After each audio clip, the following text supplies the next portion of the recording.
my role here, and I'm urging you to give me a little more time to be able to assist in this way. I may point out respectfully my notes. During the weekend, I appreciated that the lordships may not have much time at all. So I decided to write down some talking points. I've made sufficient copies. I can hand them to your lordships if you agree, and then you will give me a little bit of time so that I can get those to address you. I'm purely in your hands. If you want me to talk, I'm prepared to talk. But if you don't want me to talk, I will sit down.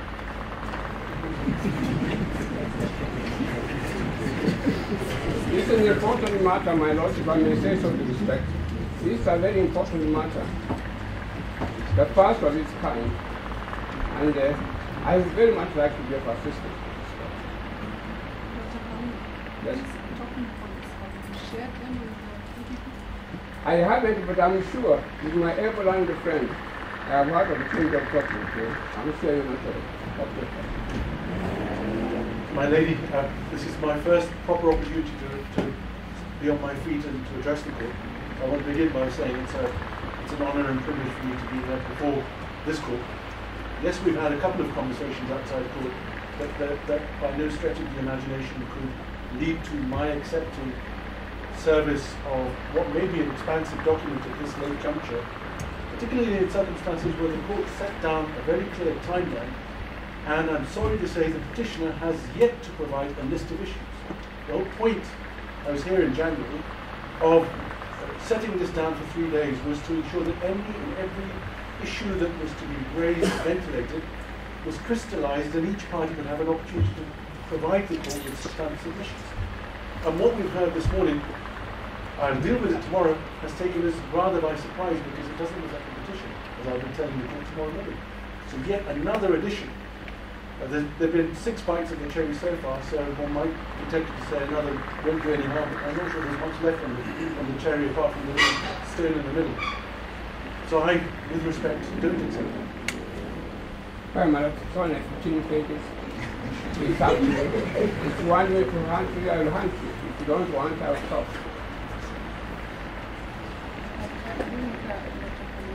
Yes. Since there are already submissions filed, perhaps this talking points could form part of what you're submitting on the It's all right. I leave it in house. I don't wish to. But you just need to I leave it. I have them here, but I leave it. My lord, the Justice Command, if I may just take on the point you raised, a point that I've been thinking about very seriously during the hearing of this case and particularly during the weekend. A judge who is charged with murder, theft, rape, arson, it is my humble submission that a complaint should still be made to satisfaction.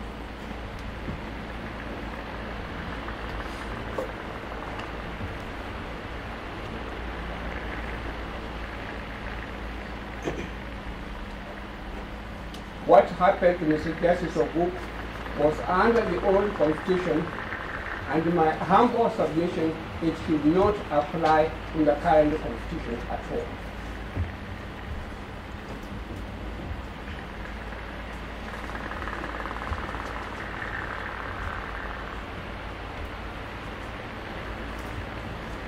And the reason for saying that, making that submission, my lords, is very simple.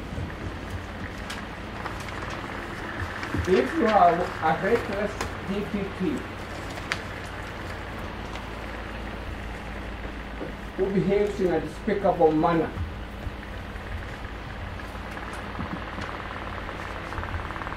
he will intimidate the judiciary, he will wipe out judiciary by using such criminal cases.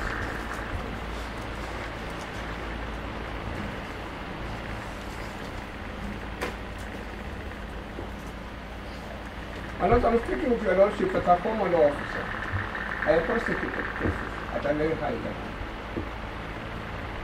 one can always frame a criminal charge against an individual, particularly if it is a prosecutor who does not wish to exercise his discretion in a rational, reasonable manner at all.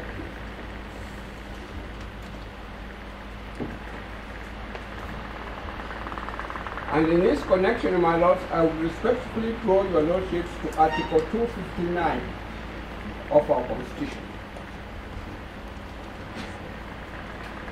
which says this Constitution shall be interpreted in a manner promotes its purposes, values, and principles, advances the rule of law and the human rights and fundamental freedoms, the Bill of Rights, permits the development of the law, and contributes to good governance. In other words, my lords, I am inviting your lordships to invoke this article, provision of this Article 259.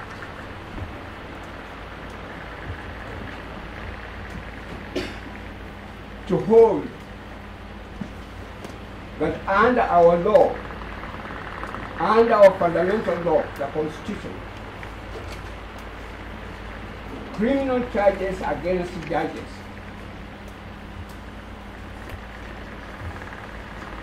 even on most serious criminal offenses,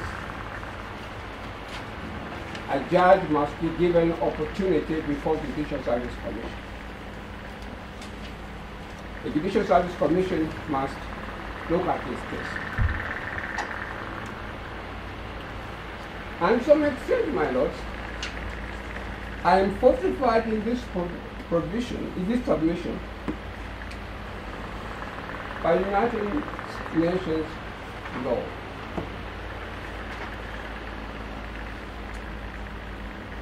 In 1985, my lords, the United Nations General Assembly passed a statute or an act in which they made it very clear that unethical professional behavior concerning judges has first to be dealt by an independent review organ.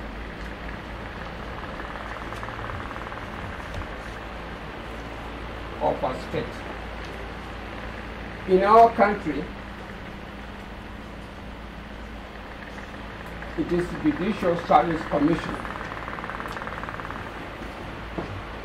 In India,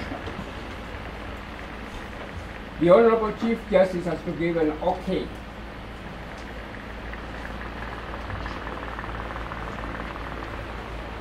In Nigeria, they have an organ which is similar to a Judicial Service Commission.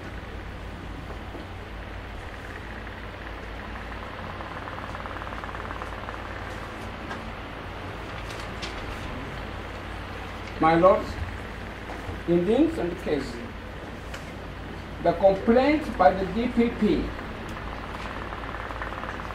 was not channeled through the Judicial Service Commission.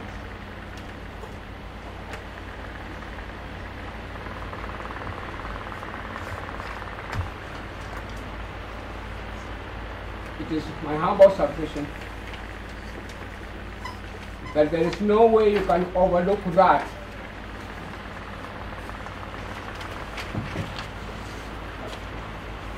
Because the so-called complaints that have been made against our Deputy Chief Justice and the Deputy President of the Supreme Court of Kenya are of a civil character, civil nature.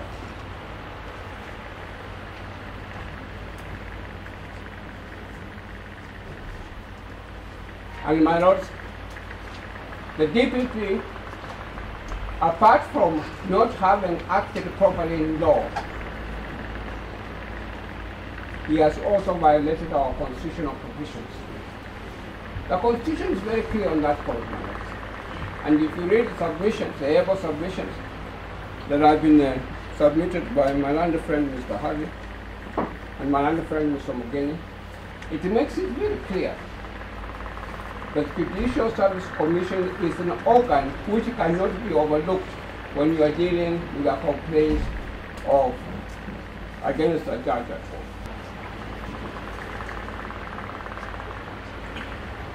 My Lord,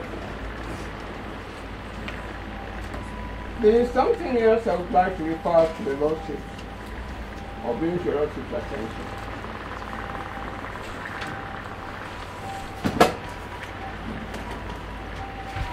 Enough, my Lord, to look at the supplementary affidavit of my Lady Justice Philomena Mwilu. Page 224.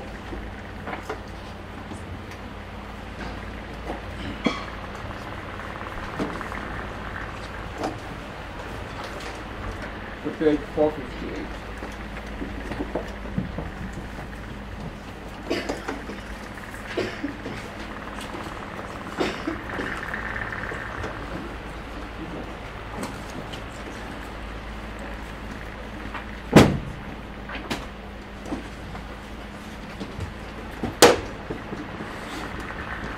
The same has been repeated in no, it's just supplementary. From page 224.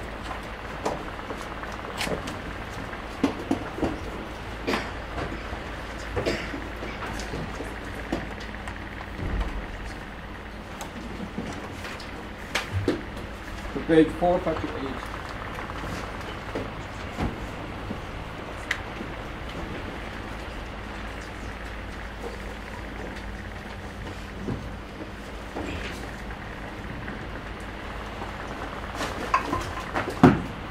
My Lord, if you go through this bundle, as I'm sure your Lordship will do, if you go through these bundles, you will find their outbursts from the DPP on this matter.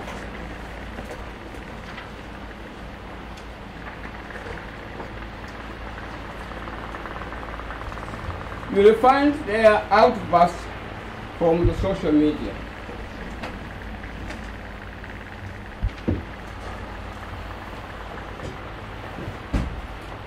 My Lord, with tremendous respect, these grave, obscene matters that have been made against our Deputy Chief Justice are highly objectionable.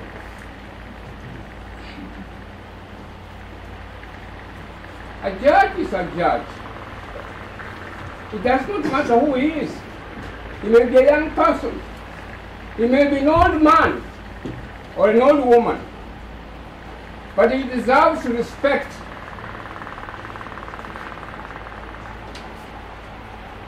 In the corridors of the country.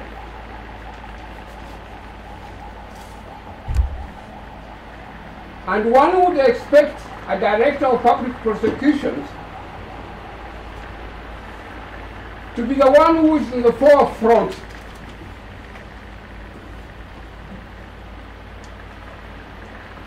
in protecting the image and the dignity of judges.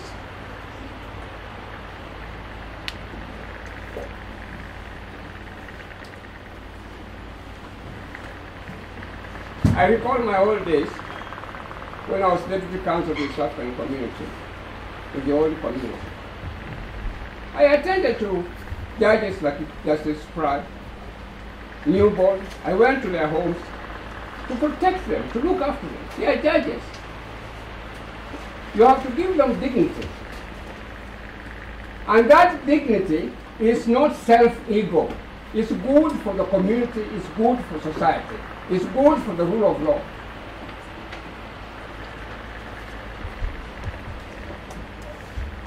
You cannot treat a judge like a veterinary officer, the way you treat a veterinary officer.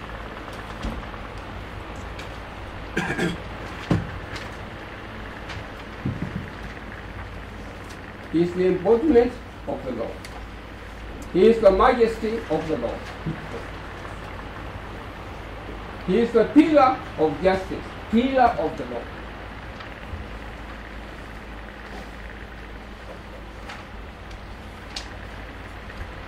And my lord, if you go through some of the utterances that have been made against our Deputy Chief Justice, tears can almost come out. They refer to her as the high priest of corruption, as not stepped aside. She will go down with a lot of people. Step aside Mwilu. Mwilu the wicked, and etc. And as our culture is not of very sophisticated nature, somehow, when they are talking about a lady in an honorable position, they will try to bring in part of the body from the West Bank. This kind of thing must be condemned. And the person who should be in the forefront to condemn it is the Deputy Director of Public Prosecutions.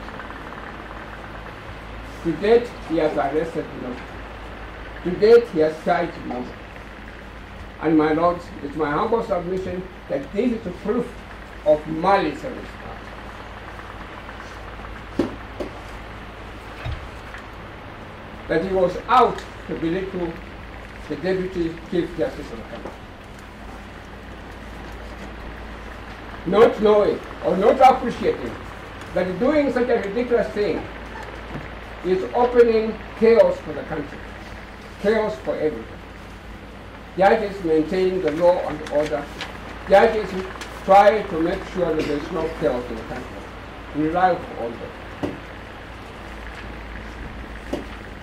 My lords, when you'll be going through the statements, some of the utterances that the Director of Public Prosecution made, you will find that even when Justice Mwilu was arrested and put on a van like a common criminal, the DPP was celebrating by addressing the media in the country. That's the DPP we have. My lords, that is not the way you handle things. And it's my humble submission that this should be condemned.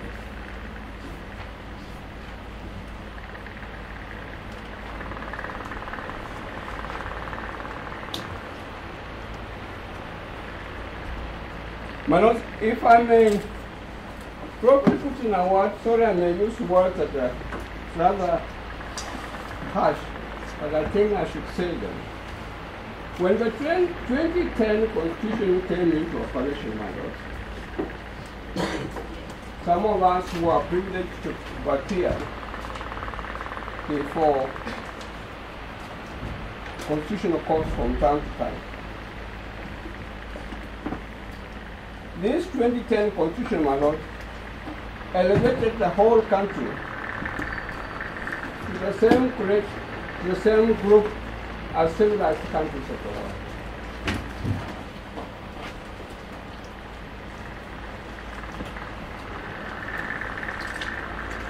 And indeed, Kenya assumed a new stature among civilized nations of the world.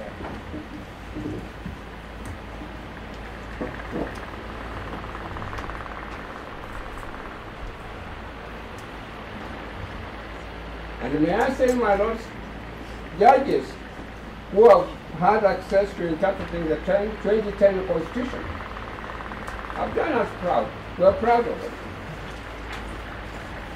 If you open in the National Legal Publication,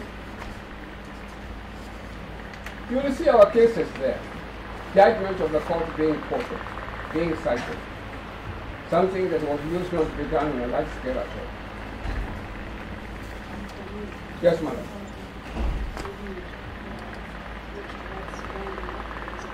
My lord, I'll sit down. I'll obey you. If you say I sit down, I'll sit down. Yeah. Yeah. Let me just cite to you one case, my lord. There is a case to be found in petitioner's written submissions. It's a South African case, my lord, page 320. Henry Manzekine, the South African name, to pronounce the name is very difficult, my lord.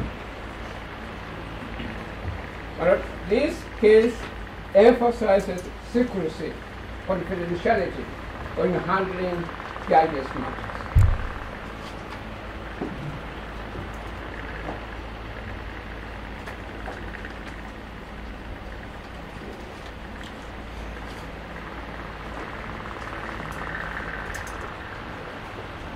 My lord, my learned friend, professor, made reference to the article, Temporary Criminal Immunity for Federal Judges or Constitutional Requirement, which is by Stephen W. Cole. My lord, I would like to borrow one word from that article.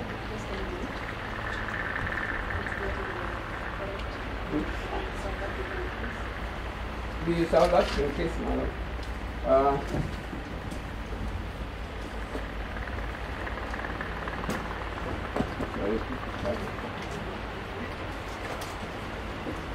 Yeah, it's page 324, my lady.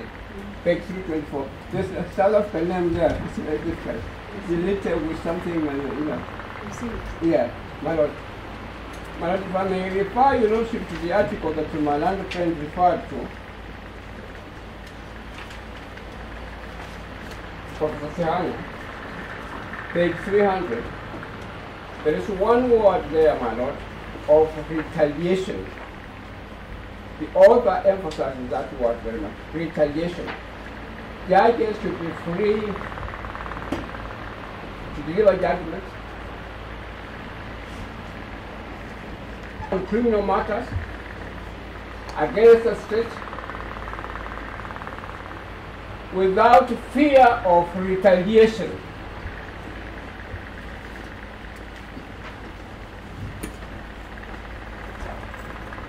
And that can only be maintained and upheld, my lords, if all complaints against judges are channeled through Judicial Service Commission.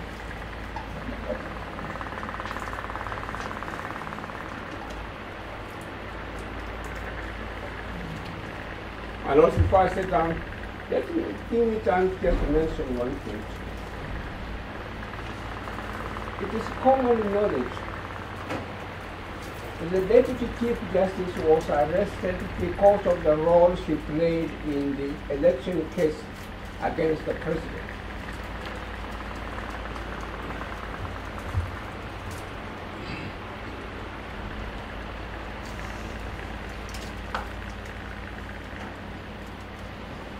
And Mr. Justice Ogola has dealt with that point in detail, in a bold manner, in the case of Joho. I'm inviting your lordships to borrow those words that have been used by Justice Ogola in his judgment.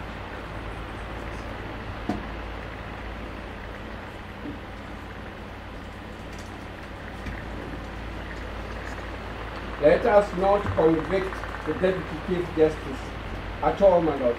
We will all be misunderstood that we are doing so in order to please the ruling class.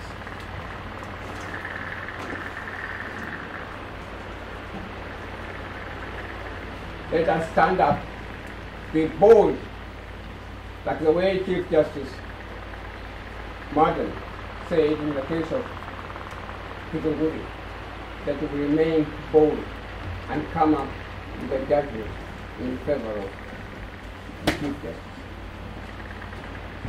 I would have liked to go on. I have a lot to say, but then you want me to sit down. I have a lot to say, and I've taken the trouble to read these books. I've read them very well. I would have liked to address you. But also may have at some stage to review the whole concept of giving counsel limited time. Particularly when matters are of grave public importance. I'm not sure that a counsel should be here in 15 minutes, particularly a counsel who's time. Thank you.